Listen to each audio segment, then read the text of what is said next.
छत्रपती शिवाजी महाराज की जय भवानी। अंबाबाईच्या नावानं गोरक्षनाथ महाराज की, हिंदू हृदय सम्राट बाळासाहेब ठाकरे यांचा। आणि आजच्या या सभेला उशीर झालाय, आणखी 2 सभा आहेत, त्याबद्दल आपली उशिरा आल्याबद्दल सगळ्यांचीच दिलगिरी व्यक्त करतो। आणि आज उपस्थित जनसुराज्य पक्षाचे विनय कोरे साहेब, आपले सावकार धैर्यशील माने, सदाभाऊ खोत, सत्यजित देशमुख, सम्राट महाडिक, आनंदराव पवार, तानाजी सावंत, हनुमंतराव पाटील, संपतराव देशमुख, उत्तमराव पाटील, जयदीप कवाडे, सगळ्यांची नावं, चंद्रकांत पाटील, जयसिंगराव शिंदे, रणजित सिंग नाईक, अरे 2 याद्या दिल्यात, प्रतापराव समित कदम, हे ते आपलाच आहे रे, हे घे।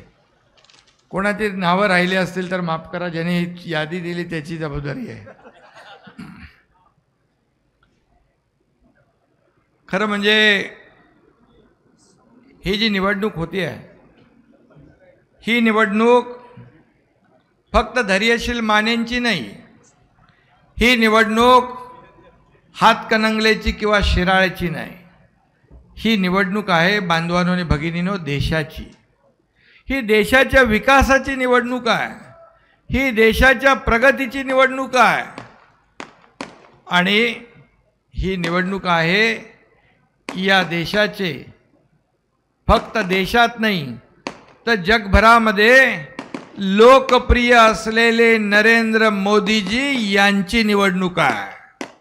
आणि म्हणून मी आपल्याला विनंती करायला आलोय।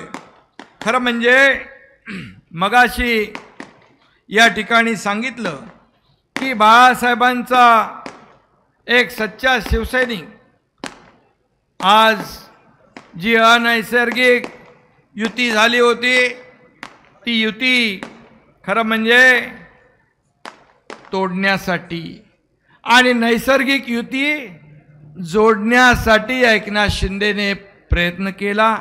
आणि तुमच्या सगळ्यांच्या मनातलं सरकार, बाळासाहेबांच्या विचाराचं सरकार आपण राज्यात स्थापन केलं।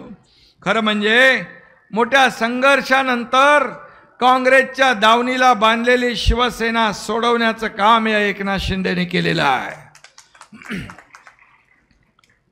आणि बाळासाहेबांचा धनुष्यबाण सोडवण्याचं काम एकनाथ शिंदेने केलंय।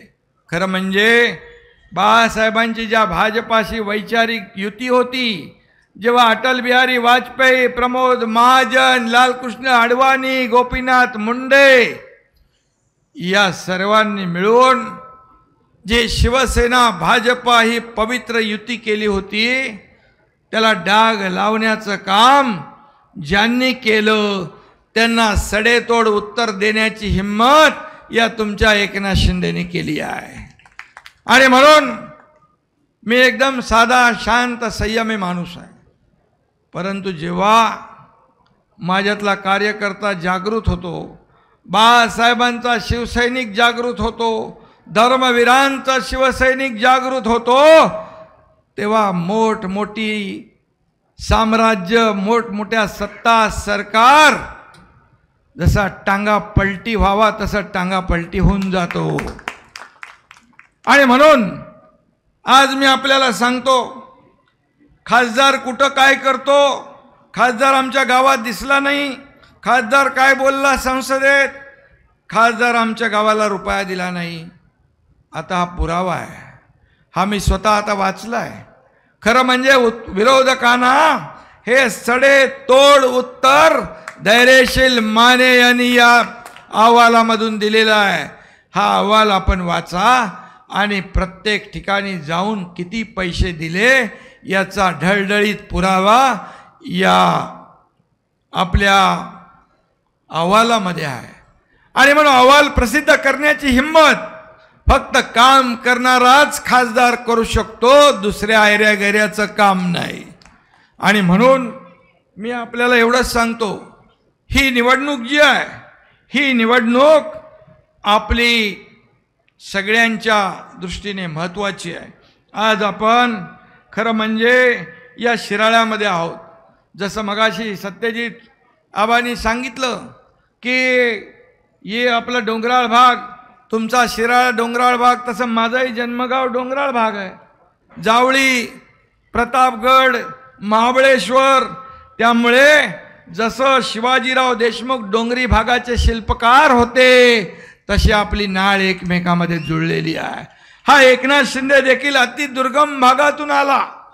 जन्मभूमी माझी जावळीचं खोरं आणि तापोळ्यासारखा अति दुर्गम भाग, त्या दरे नावाचं छोटंसं गाव, त्या गावात माझा जन्म झाला. आणि मुंबईमध्ये जाऊन मोठ्या मुंबईसारख्या शहरात हा तुमचा एकनाथ शिंदे अगदी शाखा प्रमुख ते आज या राज्याचा मुख्यमंत्री झाला, हे तुमच्यासारख्या लोकांच्या आशीर्वादामुळे. आणि म्हणून या डोंगरी भागाच्या समस्यांची मला जाण आहे. आणि शिवाजीराव देशमुख यांनी चांदोली व मोरणा धरणं बांधली, त्यांची स्मृती चिरंतर जपण्याचं काम आपल्याला करायचं आहे. खरं म्हणजे त्यांच्या स्मारकाला देखील आपण किती निधी दिला? 20 कोटी रुपये निधी दिलाय. आता जागा पण देणार आणि स्मारक पण बांधणार, काही कमी पडू देणार नाही. कारण हे देणारं सरकार आहे, हे घेणारं नाही, देणारं आहे. एक हाताने तुम्ही दिलं की 2 हाताने आम्ही देतो. आणि म्हणून दुसरं पण आपण केलं, त्या बाबासाहेबांना अण्णाभाऊ साठे यांच्या स्मारकाला पण 25 कोटी रुपये दिले आपण. खरं म्हणजे हे छत्रपती शिवाजी महाराजांचा आदर्श डोळ्यासमोर ठेवून काम करणारं सरकार आहे. बाबासाहेबांच्या घटनेवर आधारित राहून कारभार करणारं हे सरकार आहे. आणि म्हणून मी आपल्याला एवढंच सांगतो, या भागामध्ये तो कागद कुठे रे बाबा? त्यात मी लिहिलं होतं काय काय काम तुम्ही मला दिलं ना सत्यजित? ते नाही दुसरा कागद होता ना मोठा. अरे तुम्ही कामाचा कागद ठेवता मागे आणि बिनकामाचा कागद पुढे देताय.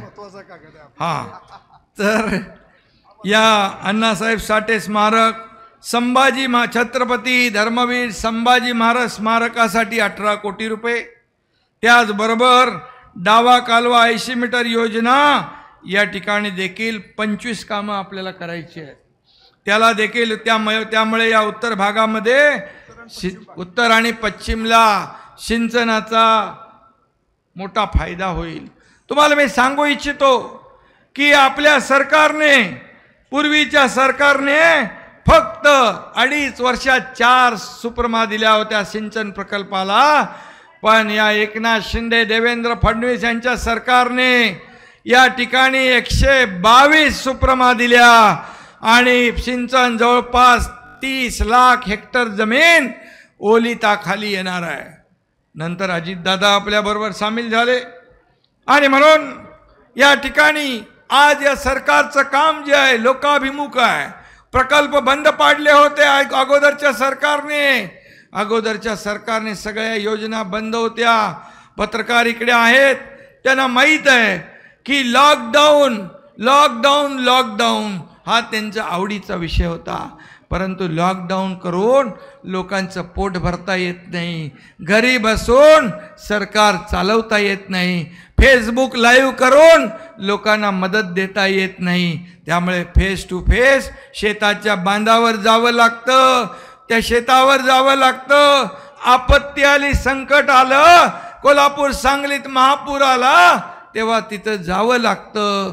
आणि हे करणारा हा तुमचा एकनाथ शिंदे आहे. आणि म्हणून मी आपल्याला विनंती करायला आलोय, तुम्ही खरं म्हणजे या डोंगरी भागामध्ये विकासाची गंगा आपल्याला आणायची आहे. या भागामध्ये धैर्यशील माने यांच्या रूपाने तुम्ही खासदार पाठवला तर तुम्हाला या भागामध्ये, कारण मोदीजींचं सरकार पुन्हा येणार आहे. आपला नारा काय? अब की बार फिर एक बार, म्हणजे त्याच्यामध्ये आपला धैर्यशील पाहिजे का नाही? धैर्यशील माने या 400 मध्ये आपला तिकडे हात वर करायला पाहिजे, मोदीजींचे हात बळकट करायला पाहिजे, तुमच्या शिराळा भागामध्ये विकास करायला पाहिजे, तिकडे दुसरं आपलं संजय मंडलिक आहेत, तिकडे देखील तुमचे पै पाहुणे आहेत, तेही आपल्याला हे दोन्ही लोक, आणि इथं पण आहे ना आपलं सांगलीत संजय काका आहेत, आणि हे आपले सगळे लोक या ठिकाणी निवडून आले पाहिजे. आणि म्हणून तुमचं धैर्यशील मानेला मत म्हणजे मोदीजींना मत, महायुतीला मत म्हणजे मोदीजींना मत, धनुष्यबाणाला मत म्हणजे मोदीजींना मत, आणि मोदीजींना मत म्हणजे या देशाच्या विकासाला मत. आणि म्हणून मी मगाशी सांगितलं की ही निवडणूक जी आहे, ही निवडणूक फक्त धैर्यशीलची नाही, ही निवडणूक या देशाची आहे. आणि म्हणून मी एवढंच आपल्याला सांगतो की मी जास्त काय कुणावर टीका करणार नाही, परंतु मी जे कोणी काम करेल त्याचं क्रेडिट घेतलं पाहिजे. काम न करता दुसऱ्याच्या जीवावर, आईजीच्या जीवावर बाईजी होणं कधी बरोबर नाही. सावकारजी काय म्हणताय? आणि म्हणून मी एवढंच सांगतो तुम्हाला, सत्यजित आहेत, सम्राट आहेत, इंजेक्शन देऊन झाले 2 वर्ष. आता मी डॉक्टर नसलो तर ऑपरेशन करतो. जयदीप म्हणतो त्यांचं इंजेक्शन दिले, मी डॉक्टर नसलो तरी सर्जरी करतो. ते ऑपरेशन 2 वर्षापूर्वी मी केलं. कुणाचा गळ्याचा पट्टा गेला, कुणाचा कमरेचा पट्टा गेला, तुरु सगळीकडे फिरू लागले, म्हणजे मला क्रेडिट आहे की नाही? घरात बसणारे लोक बाहेर आले, दिसायला लागले, आज त्याचं क्रेडिट मला दिलं पाहिजे. आणि म्हणून मी एवढंच सांगतो की मला कुठलीही हाव नाही, मला कुठल्याही पैशाचं मोह नाही. जे काही खोके वगैरे जे पाहिजे, ज्यांना खोक्याशिवाय झोप येत नाही, उठता बसता खोके पुरत नाहीत. कोणीतरी मध्ये सांगितलं यांना कंटेनर लागतात. आता ते कंटेनर, सावकार कंटेनर कुठून कुठे पोचले हे हळूहळू बाहेर येईल. त्यातलं एक एक किस्सा बाहेर येईल. जाऊ द्या, ते आपण मी बोलत नाही. परंतु सत्तेसाठी, खुर्चीसाठी ज्यांनी बाळासाहेबांचे विचार, त्यांना विचाराला मूठमाती दिली, बाळासाहेबांचे विचार सोडले, काय मिळालं तुम्हाला? पण या एकनाथ शिंदेने शिवसेना वाचवण्यासाठी जीवाचं रान केलं, धाडस केलं. काय होईल माहीत नाही. सत्तेकडे लोक जातात, पण हा एकनाथ शिंदे सत्तेला ठोकर मारून पाय उतार झाला. आणि या राज्यामध्ये नव्हे देशामध्ये, जगभरातल्या 32 देशाने ती नोंद घेतली की 50 आमदार या एकनाथ शिंदेवर विश्वास ठेवून सत्तेला ठोकर मारून बाहेर पडले. कधी बघितलं होतं हे? एक ग्रामपंचायत नगरसेवक पण इकडचा तिकडे जायला विचार करतो. परंतु हा विश्वास आहे, हा विश्वास आहे. आणि मी म्हणून दिलेला शब्द पाळतो. एकदा शब्द दिला, एकदा कमिटमेंट केली की मी माझं स्वतःचं पण ऐकत नाही, हा माझा स्वभाव आहे. आणि म्हणून आज मी खऱ्या अर्थाने जास्त काय बोलत नाही, परंतु मी एवढंच सांगेन की आपण एवढंच पोचवा. या राज्यामध्ये 2 वर्षात केलेली कामं, या देशामध्ये मोदीजींनी 10 वर्षात केलेली कामं, आज 2 वर्षामध्ये शेतकरी, कष्टकरी, कामगार, महिला भगिनी, माझा युवा वर्ग आणि ज्येष्ठ बांधव भगिनी यांच्यासाठी या सरकारने अनेक योजना केल्या. त्या योजनांमध्ये मी जाऊ इच्छित नाही. आणखी दुसऱ्या 2 सभा आहेत, परंतु या योजना आणि निर्णय शासन आपल्या दारीसारखे आपण लोकांपर्यंत पोचवा. 10 वर्षामध्ये मोदीजींनी एवढं काम केलं की 50-60 वर्षात काँग्रेसला ते जमलं नाही, पुढच्या 100 वर्षात देखील जमणार नाही. आणि मग कोणाला मत देणार तुम्ही? जे देशभक्त, देशाचे प्रधानमंत्री, 24/7 काम करणारे, 10 वर्षात एकही सुट्टी न घेणारे, पूर्ण जीवन देशाला समर्पित करणारे, आणि दुसरीकडे थोडं गरम झालं की थंड हवा खायला जाणारे परदेशामध्ये कोण पाहिजे तुम्हाला? आणि म्हणून मोदींशिवाय पर्याय नाही. आणि म्हणून आपण नेहमी म्हणतो मोदी है तो मुमकिन है. आज जगभरामध्ये आज मोदीजींच्या नावाचा डंका, आपल्या देशाचं नाव अभिमानाने लोक घेत आहेत, आदराने लोक घेत आहेत. आज आपला भारत बोलतो, जग ऐकतं. आज आपला भारत देश बोलतो, जग हलतं. हा परिणाम आहे. पूर्वीची परिस्थिती बघा आणि आजची परिस्थिती बघा. आणि म्हणून देशाला पुढे न्यायचं असेल, देशाला महासत्ता बनवायचं असेल, देशाची प्रगती करायची असेल तर मोदींशिवाय पर्याय नाही. आणि म्हणून काँग्रेस म्हणत होती गरिबी हटाव, गरिबी हटाव. गरिबी हटली नाही, पण गरीब हटला. मोदीजींनी 25 कोटी लोकांना गरिबीतून वर काढलं, दारिद्र्य रेषेच्या बाहेर काढलं. 80 कोटी जनतेला पुढचे 5 वर्ष मोफत राशन देण्याचा निर्णय त्यांनी घेतला. PM आवास योजनेमध्ये घरं बांधण्याचा निर्णय घेतला. म्हणजे रोटी कपडा मकान देणारा हा प्रधानमंत्री आहे. आणि आता कोणीतरी काँग्रेसच्या माणसाने कुठं पित्रोदा, सॅम पित्रोदा म्हणाला की माणूस मेल्यानंतर त्याची संपत्ती 55% सरकार जमा करायची. तुमचा डोळा त्या लोकांच्या संपत्तीवर. अरे एखादा कर्ता पुरुष एकदा जन्माला आलेला माणूस मरणारच, पण मग त्याची प्रॉपर्टी तर मुलाबाळांसाठी करतो, आपल्या कुटुंबासाठी ठेवतो. ती तुम्ही काढून घेणार, देणार तर नाही. इकडे मोदींनी रोटी कपडा मकान दिला आणि तुम्ही त्यांचं घर संपत्ती काढून घेताय. कोण तुम्हाला मतदान करणार? आणि म्हणून या देशामध्ये एक प्रधानमंत्री मोदीजींच्या रूपाने आपल्याला लाभलेला आहे. खरं म्हणजे आज ज्या पद्धतीने या देशाचा विकास होतोय, देशाची प्रगती होते.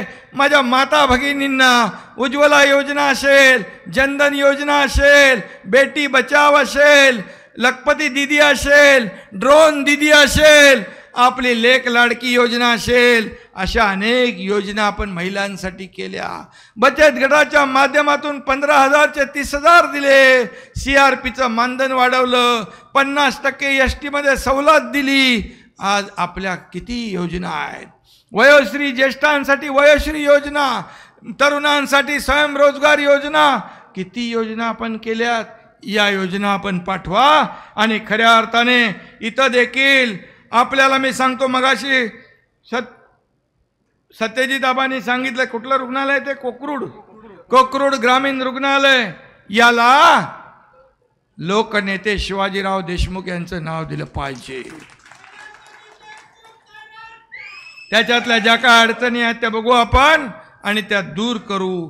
त्याचबरोबर या ठिकाणी शिराळा MIDC आहे ती आपण मोठी करू. 2-3 हजार कोटीचे नवीन उद्योग आणू आणि आपल्या लोकांना काम देऊ, त्यांच्या हाताला रोजगार देऊ. हे आपलं सरकार आहे.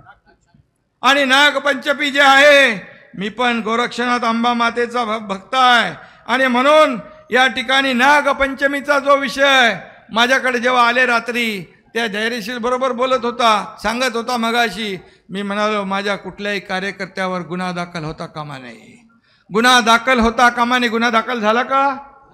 आणि हेच बघा, हा कुठं गेला तो आपला इथला आपला जिल्हा प्रमुख, तिकडे गेला आनंद पवार, आमचा इथलाच एक युवा सेनेचा, काय त्या पोराचं नाव,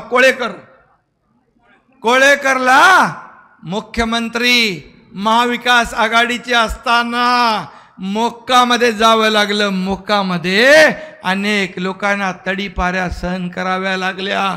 पण एकनाथ शिंदेच्या सरकारमध्ये एकाही कार्यकर्त्याच्या केसाला धक्का लागू देणार नाही, हा एकनाथ शिंदेचा शब्द आहे. आणि म्हणून मी आपल्याला एवढंच सांगतो, आपल्याला मनापासून धन्यवाद देतो की आपण एवढ्या उशिरापासून बसला होतात. यायला उशीर झाला. सरकार इकडं, सावकार इकडं बसलेले आहे. सावकार काय, सरकारच आहे तुम्ही. आणि मगाशी धैर्यशील म्हणाला की अरे अष्टपैलू लागतो. अरे अष्टपैलू खासदार तिकडे जावं लागतं, बोलणारा जावं लागतं. परंतु आज मी इथं सांगतो की हे सावकार हे आजच्या या निवडणुकीमध्ये किंग मेकरच्या भूमिकेत आहेत, किंग मेकरच्या. आणि म्हणून जसं बाळासाहेब म्हणायचे किंग बनण्यापेक्षा किंग मेकर बना, परंतु त्यांच्या वारस म्हणवणाऱ्यांना ती हाव सुटली, मोह सुटला, सगळं घालवलं, काय मिळवलं, सोन्यासारखी माणसं गेली, पक्ष गेला. आणि म्हणून मी एवढंच सांगतो, हा एकनाथ शिंदे सत्तेसाठी खुर्चीसाठी कधीही पक्षाच्या इमानाबरोबर बाळासाहेबांच्या विचाराबरोबर कधी तडजोड करणार नाही, हा शब्द मी आपल्याला देऊन जातो. आणि शिराळा या विकासासाठी जेवढे पैसे लागतील त्याला एकही पैसा कमी पडू देणार नाही. आणि विजयाचा गुलाल उधळायला हा एकनाथ शिंदे पहिला शिराळामध्ये येईल, एवढं सांगतो. धन्यवाद. जय हिंद, जय महाराष्ट्र. देश विदेशातील प्रत्येक घडामोडींचे लाईव्ह अपडेट मिळवण्यासाठी आता साम टीव्हीच्या सर्व सोशल मीडिया प्लॅटफॉर्मला लाईक, फॉलो आणि सबस्क्राईब करा. तसंच सर्व नोटिफिकेशनसाठी बेल आयकॉन प्रेस करायला विसरू नका.